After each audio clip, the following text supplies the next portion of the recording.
Welcome back, ladies and gentlemen, to the Culture Wave Media Network. Do you like big lizards? Do you like big battles? Do you like fire, death, incest? Question mark. Well, you've come to the right show. We are covering House of the Dragon Season 3. I'm one of your hosts. My name's Sean Villa. I'm joined today by Mark Iacobino. What's up, Sean? Hey, everyone. Mark, it's been a while since Yeah. we've gotten some House of the Dragon content. We have had the, frankly, wonderful Night of the Seven Kingdoms. Did you watch that in the meantime? Yeah, I liked it. Pretty great. So we covered that on the channel. I was not around, I think, back when season 2 was airing. Mm-hmm. So I was not able to cover season 2 with you guys. But what's kind of your overall thoughts on this show? Because I think it's got a very mixed reputation right now, and this is kind of the make it or break it season. I think I'm not even sure if they have a season 4 planned or renewed or whatever it may be. I'm not really sure what the course of the show looks like going forward. But just overall thoughts, kind of, what is House of the Dragon to you in terms of the wider Game of Thrones TV world, and then as a show, as a standalone? Yeah, I mean, I think season 1 recaptured the magic of that classic Thrones feel. I think, that whole storyline of the king and, his fall, and then the discussion about the succession after him was really interesting. And then season 2, I think, picked it up in an interesting way. But it faltered because they didn't really know where they wanted to end the season, because we ended up getting this stunted 7-episode season where we ended on a not even a satisfying cliffhanger, just kind of like actually, we're not going to show you this, where you have to wait 2 years to see this. And I think there was a lot of rushing that happened in season 2. I wasn't a big fan with some of the ways that they took the character arcs, especially Damon, sorry.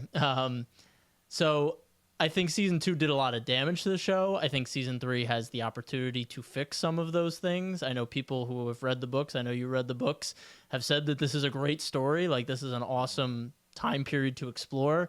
So I'm hoping that they can get back on track with season 3. And I think the premiere episode here was a great start. I agree. I think this episode's a really strong start. This is the only Game of Thrones media that I went into having read the book prior to seeing it. Game of Thrones, I've since read the books, but I never, or I watched the entire show beforehand. And then Night of the Seven Kingdoms, I'm still blind on. I don't really know where that's going. So House of the Dragon, Fire and Blood, the book, I read probably about 2-3 years ago after season 1, but before season 2. And you really come to notice that season 2, and I think even a little bit this season 3 premiere, are deviating pretty hard from Martin's work, which sets off some alarm bells, but it's like cautious pessimism for me, because I think that this is a much less translatable book than many people might think that it is. It's not a very traditional narrative. It's more of a history book, and the history book is in-world. So it's kind of like from the POV of Maesters in Game of Thrones era, looking back on the time. Right. There's all these conflicting accounts, which makes for an interesting read, because you get to kind of read like 3 possibilities as to like, what was Daemon's motivation in this moment, or, why did Rhaenyra do this, yada, yada, yada. Whereas the show is having to take a definitive stand as a narrative and be like, well, this is why that happened. Yeah. We also have a lot of, some characters cut out, some characters having their arcs changed a little bit. Just general, like, big beats of the show are different in different places. So it's all just kind of to say that I'm hesitant to see how this all kind of meshes together as it gets more and more complicated and the scope gets wider and wider as every season seems to be getting. But I think that after how much I enjoyed Night of the Seven Kingdoms, I think it gets a lot of what I loved about Thrones right in terms of the character writing and these really great emotional beats and the intimacy between the characters. This gets the side of Game of Thrones right of fucking big dragons and explosions and politics and battles. I think this episode is a really, really strong start. And I guess we can kind of start at our lead character with Rhaenyra, who doesn't get that much screen time in this episode. But from what we do get with Rhaenyra, I know there was some conflict in season 2 about her character kind of going a little wishy-washy in certain places. So how do you kind of feel about the way that she's presented in this season 3 premiere? I think it sets her up for an interesting arc this season, because she's kind of in this position where she is the queen, but she's not allowed to kind of be she doesn't have her agency right now. You know, she's Right. saying let's do things. They're like, yeah, okay, maybe that's a good idea. And then she's like, screw it, I'll just do it myself. And even then, her own son locks her in a room. Hmm. It's like being grounded. It's like you get Yeah. locked in your room, you can't come out. So I think that sets up a very interesting arc for the rest of the season of, you know, how does she respond not only to being disrespected as a queen, but also losing a son in the process, another son. So I'm excited to see where she goes. I think season 2, like you said, she was a bit wishy-washy, and I think she played the middle a bit too much. She was like, well, this is a good option, but this is also a good Right. option. Yeah. She wasn't being very I want to decisive. kill Damon, or not Damon, Aemond, but I also love, oh my gosh, Olivia Cook's character, Allison. Yeah. Yeah. I love Allison, but I hate her son, and I want to take over the city, but I don't want to kill anybody, but actually I want to kill everybody. Yeah, it got like a little confusing. And I think that kind of goes back to the difference with the books again, because there's a fundamental thing with Rhaenyra that I think is so different in the show. And it leads to some contrivances like what we see in the season 3 premiere. In the book, it's pretty explicit that Rhaenyra is not a fighter in any like physical sense. She's very much a sit back command kind of queen, which is not like to diminish her as a ruler, but I think the show takes a lot more of a feminist approach with her character, trying to make like her gender in a patriarchal society a big like part of her character. That, you know, were she born a man, this war wouldn't have happened. And I think that's been expanded upon for the betterment of her character in a lot of places. But then you get shit like this, where the show has to keep finding creative ways to prevent her from getting to places that she just decided not to go in the book. Whereas she just decided, I'm too valuable, I can't like put myself in this battle to die in the book. Here we kind of have this very like Shrek Forever After kind of plot line where her son literally like locks her in a tower, which feels a little contrived sometimes, and like you said, steals her agency away at certain points. And I think that this is happening in a unintentional way. Whereas I think when the show is at its best, it's playing with her agency in a very intentional way of her being a female ruler, right? And I think in this circumstance, I'm not sure if it necessarily works for me. And her character is the biggest kind of question mark for me Yeah. about where this show is going to go.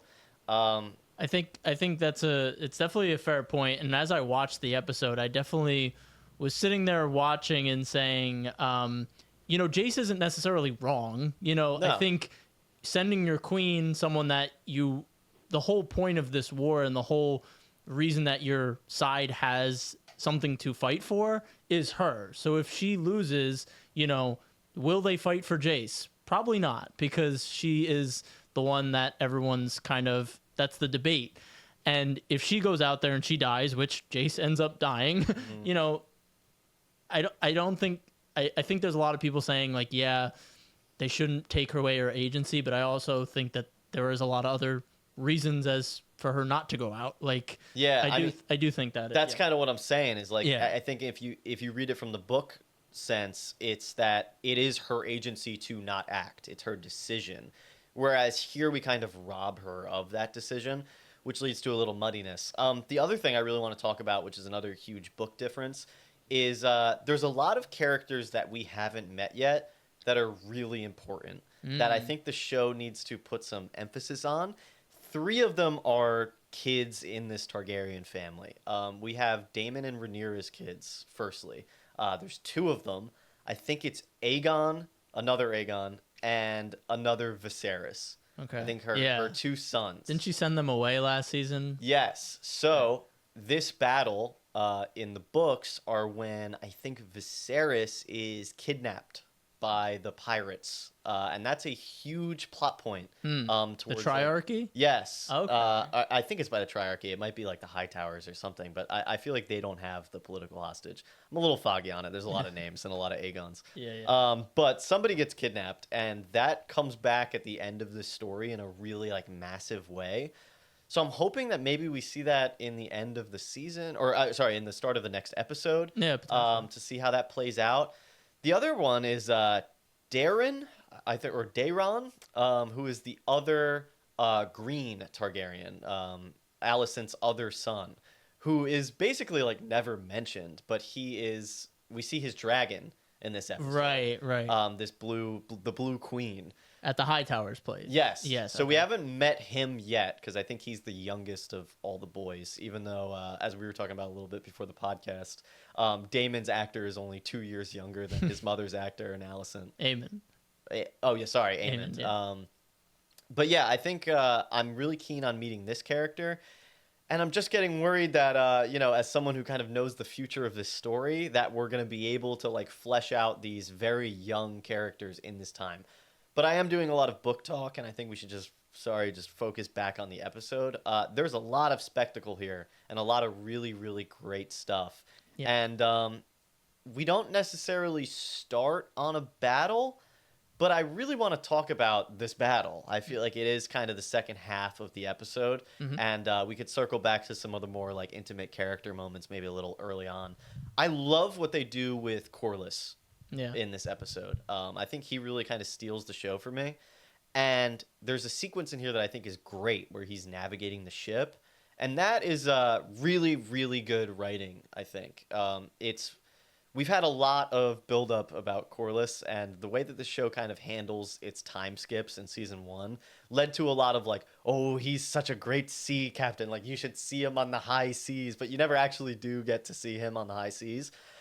We get to see him be a really good captain here. We get to see this relationship with his son, Alan, I think. Yeah, I think so. They have a really good chemistry in this episode, and I love the very like boots on the ground kind of ship combat that's going on in this later half of the season. It does a lot for the characters, and it's a really stellar action segment. So how do you feel about this whole Battle of the Gullet at the end of the episode? Yeah, I totally agree. I think Corlys is someone they built up a lot. And, when you have this reputation of the sea snake and 20 years on the high seas, he has the, seat of his power, high tide. Like, he's got to walk the walk when it comes to naval battles. And he definitely does. It looks like chaos when this thing breaks out. And you're like, how do you even navigate all this? How do you even effectively command a ship? And I think it is really interesting that he stuck him and his bastard son on the ship together, him as his first mate. I think Alan is a great character. Generally, I thought he was a really great part of season 2. And yeah, like you said, showing the audience how good he is. He literally takes the wheel and he says, I'll get us through. I know this pass. I know we can make it through. And he does. And, but you also see the triarchy in that they're a little bit more unconventional fighters, and it works for them. They have these battering ram type ships. They build their ships completely different than Westeros, which is a cool, just like world building piece. And they have just like a different way of going about naval combat. And it's cool to kind of see those two different styles meet. Yeah. And they're kind of prepared for everything. They can take on Corlys' ship one-on-one. They can take on dragons. So they're a formidable foe. So even though they don't necessarily win in a traditional sense because their leader gets killed, you do feel that they struck a significant blow to these armies. So I think it's a really good battle because, you have those really satisfying moments, you have those tense moments, and each side loses something. So I like that. Yeah, and we end the battle with the stinger of an ending with the death of Jacaerys on his mighty dragon. They both go down in the ocean. I really love the way that's presented. It is climactic when the dragon goes down, and there's just like a moment of kind of like quiet somberness as it's like, oh no, my dragon died. And then from off screen, we get this, and it just gets him.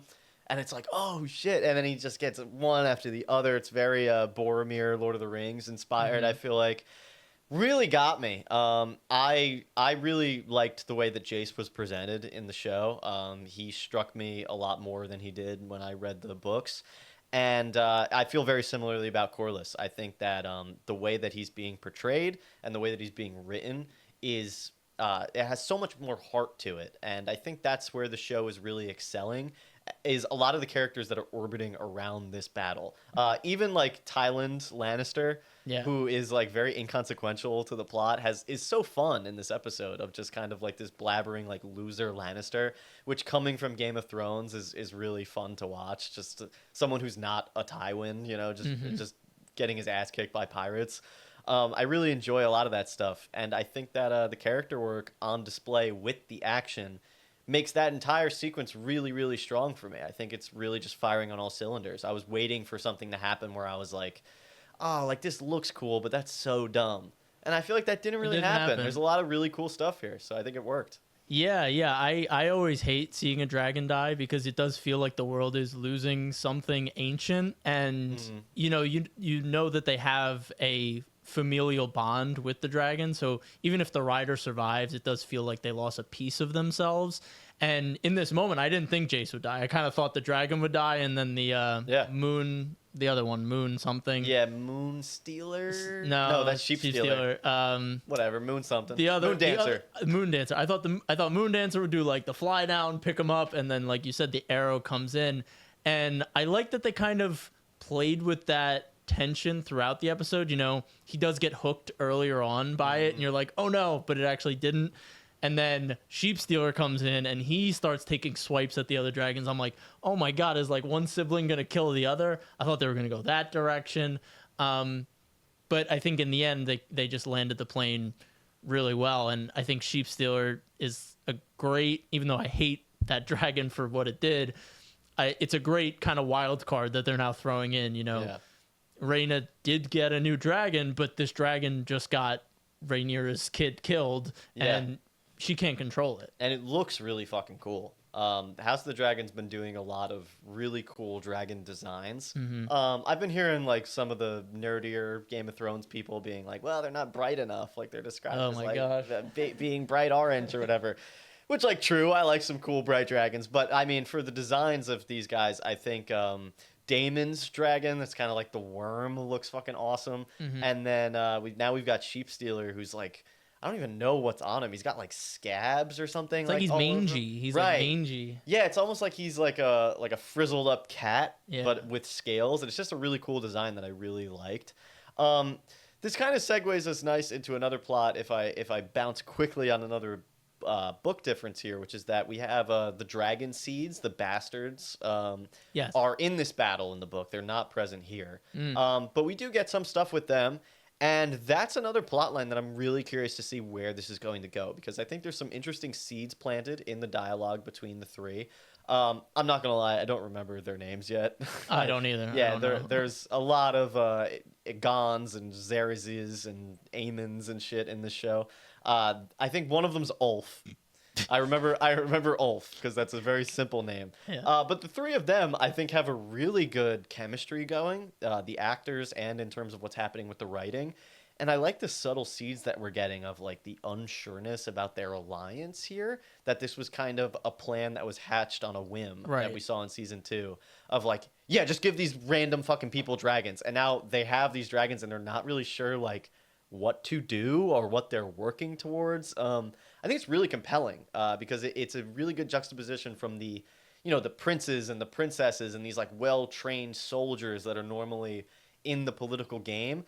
These are just like three guys, of varying stature. One of them was like literally kind of, I think, implied to be like a slave to some foreign prince. So I really like what's going on there. The thing I'm less sure about is the introduction of the Harrenhal witch coming into this plot. That's a little confusing to me. I'm not really sure what they're going to build to with that. But what are your thoughts on these trio of lads? Yeah, I think this was like, I wouldn't say the weakest part of this episode for me because we don't necessarily have a lot of time with them throughout the show, so it's hard to have a connection with any of these characters. But I do think the outcome of the plot line could be really satisfying because, like you said, these are just three dudes that they handed the keys to pretty significant power, and they're all Targaryens by blood, so they do have ambition within them. It's Right. how they use it eventually. So while I wasn't exactly like enthralled with their plot line in this, I do think, like you said, it does set up a lot of interesting things. And I'm not like a Thrones lore head, so the what are they called? The Green Men, the guy with the antlers. That's that's show original, dude. I don't know that stuff, like, because I think Daemon saw them as well at Harrenhal, and then obviously the witch shows up. I don't know the more spiritual, mystical elements of Game of Thrones, so I can't really speak much to those at this point. I agree with you. Could go south. Could be really satisfying. I don't know yet, but yeah, I would say I want to see where they go. But as of right now, I'm kind of just like that's my B plot right now, where I'm not Yeah, that yeah. interested until they make me interested. Yeah, the witchcraft and supernatural elements of what's going on in Harrenhal, I'm super 50-50 on. Because some of my favorite parts about like the Thrones universe are when it gets weird and like dark magic-y.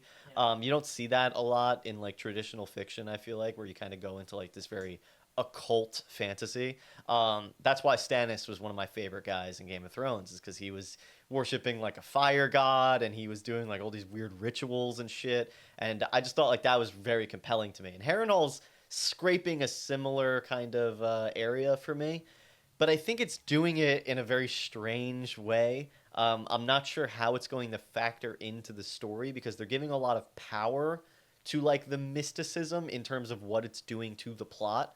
Like Damon in Yes. season two kind of has a whole arc based around these visions and this like Luigi's Mansion plotline that he's trapped in for all of season two. Whereas the book doesn't give him as much as like a clear ambition, and that kind of adds to his intrigue. I feel like the way that they're playing it, of having like this witch be like this X factor that's influencing all these big events, is very like unsure to me. I'm not totally sure how I feel about it. Yeah, I think my biggest problem with Damon in season 2 was that I felt like his character had a shift because of divine intervention, not Right. because he physically went through it or made a decision on his own. He was kind of shown this vision. He's like, yeah, Rhaenyra is the right one. Got to follow her. Yeah, yeah. Now that might change. I don't know, because Damon is somewhat of a wild card. But to me, he seemed pretty like his conviction was, for Rhaenyra now.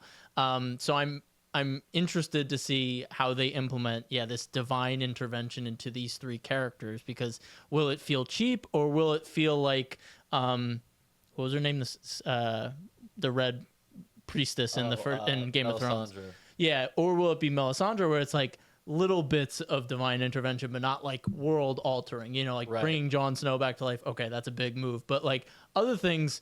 I mean, she was really kind of playing Stannis. Stannis, I don't think ever actually, in my opinion, never really believed in anything she was saying. He was just kind of like, yeah, she's kind of giving. When they slander my goat, but they right. Nope. I like Stannis for that reason, because he's so ambitious. He was trying anything for the Yeah. throne. He's like, fucking, yeah, sure, Red Priest. Yeah, I'll follow you. Sure, yeah. I'll do it. So I always found him interesting for that reason. So yeah, I think if they do this right, it could be really good. Yeah.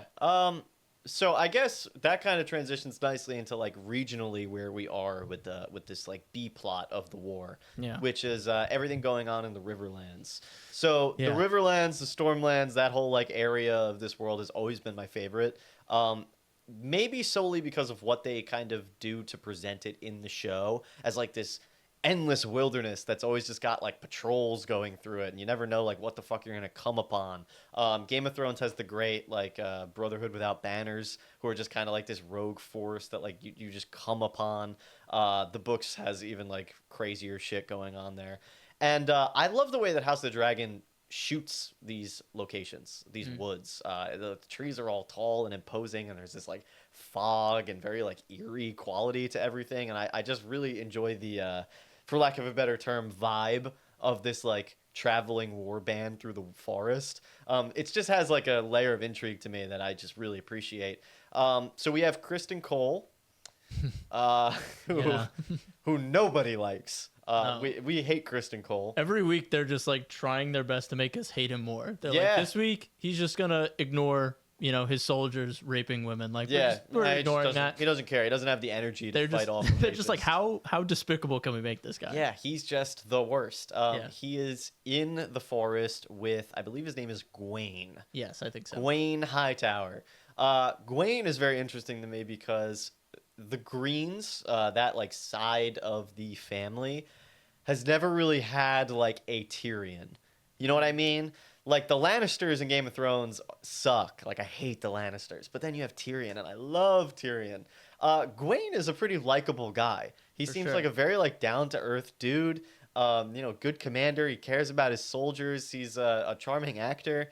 I think that like adds a lot of spice to this like section of the war, And I'm curious what they're going to do with his character going forward. And it's a similar thing that I feel about the introduction of Daeron, who's in the same kind of area that they are. The other like high tower that came Yes. out and got the letter, right? Oh, well, that I don't know that guy. Oh, okay. I think he's like Otto's brother or something. That's Oh, the first okay. time we're meeting him. Gotcha. Daeron is the Alicent's other son, who's Okay. with them somewhere. I see. Yeah, Eventually. I think the High Towers are a very interesting, house in all of this because we had Otto in season 1. He was the Hand of the King. He kind of disappeared, but he's Yeah. out there somewhere. We have Gwaine, who's in with Kristen Cole. Obviously, they have completely different viewpoints on what a knight is. Gwaine is very like stand-up, chivalrous knight, whereas, Kristen has lost his way. And then we get introduced to this new High Tower who gets the message, and he's obviously smarter than, his introduction is like, this is going to be a player. Like, this guy is important. Pay attention to this guy. So I think the High Towers have a very interesting pathway in this season that I'm excited to explore. And then, like you said, there's this other child out there that is also important. So yeah, I think the Riverlands with Daemon, the Greybeards, all of this going on is really ripe for some good storytelling. I agree. And speaking of Daemon, he gets one scene in this know. episode, and I love Daemon. Daemon's probably my favorite character in the show. Shout out Matt Smith, just one of the best. Yeah. He gets one little scene in here, but what a great scene. We get to just see him kind of on the front lines doing a little bit of side action.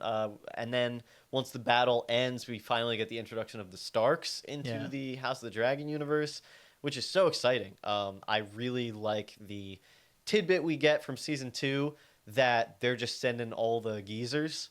All the old guys are coming out. Nothing and to they're lose. Nothing to lose, ready to die. Bunch of crazy fucking Vikings. Awesome. They're pairing that with Daemon, who's one of the more interesting characters on the show.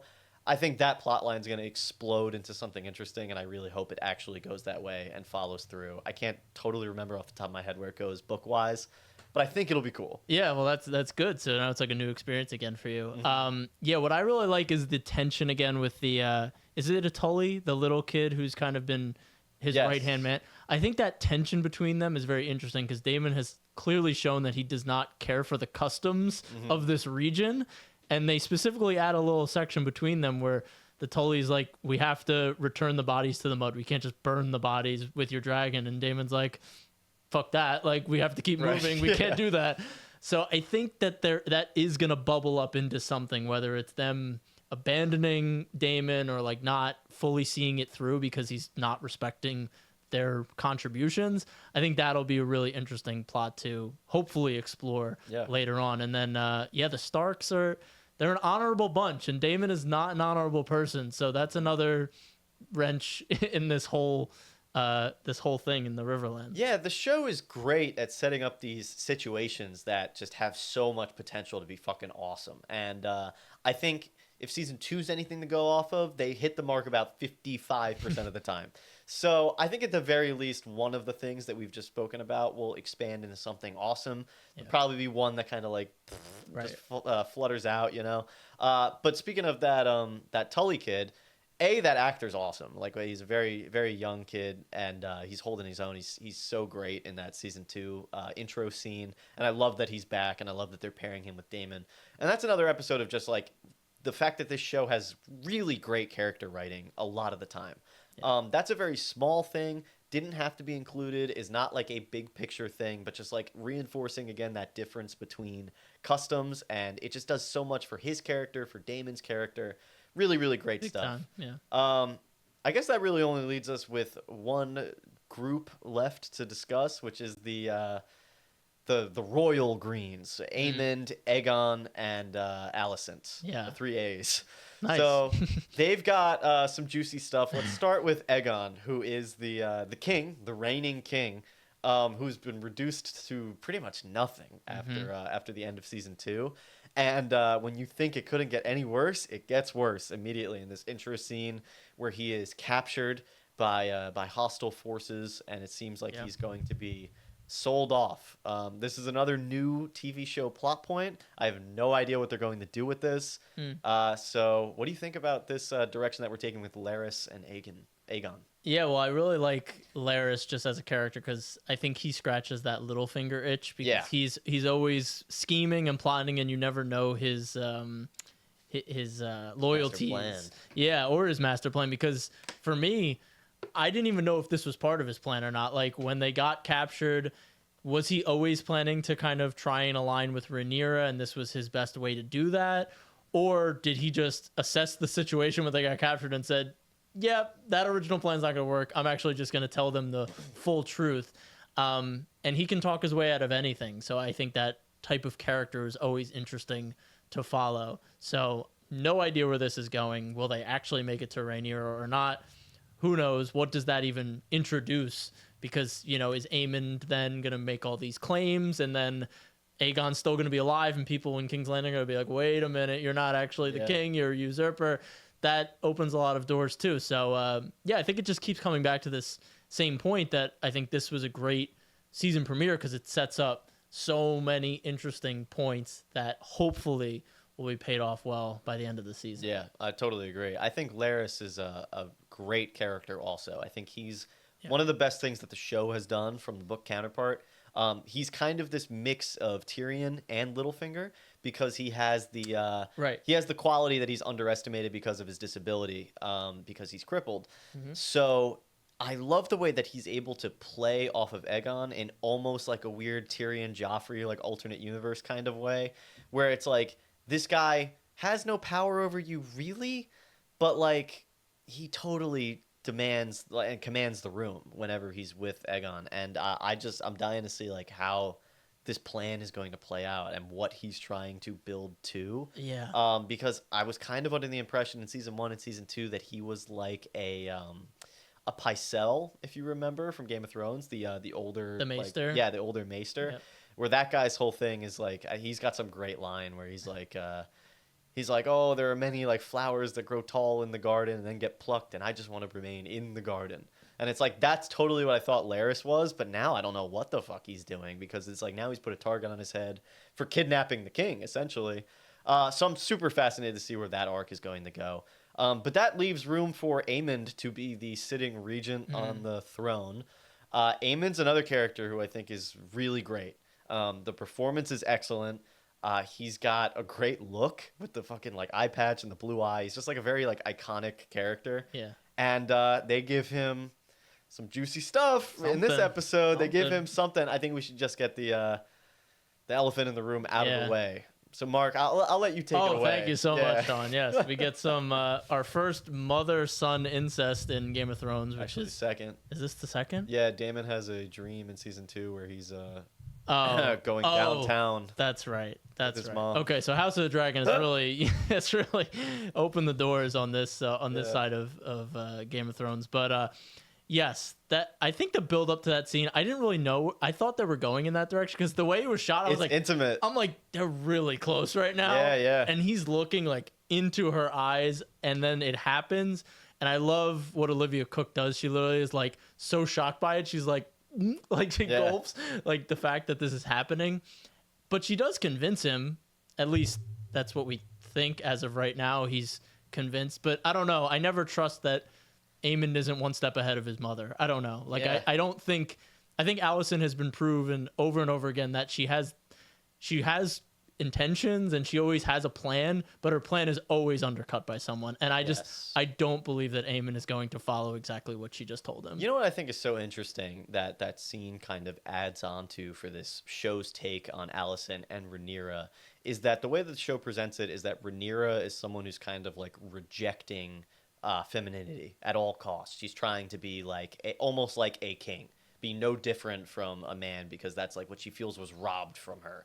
Like had she been born a man, none of this fucking problem would even be happening. Right. So she's like almost fighting to be a man at all times, and like a lot of her decisions are what she thinks like a king would do.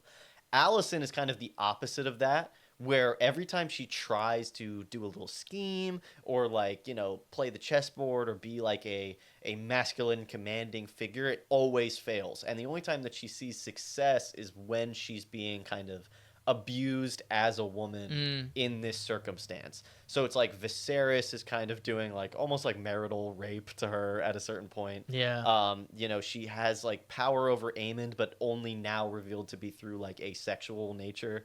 So it's like I like what they're pulling at with that.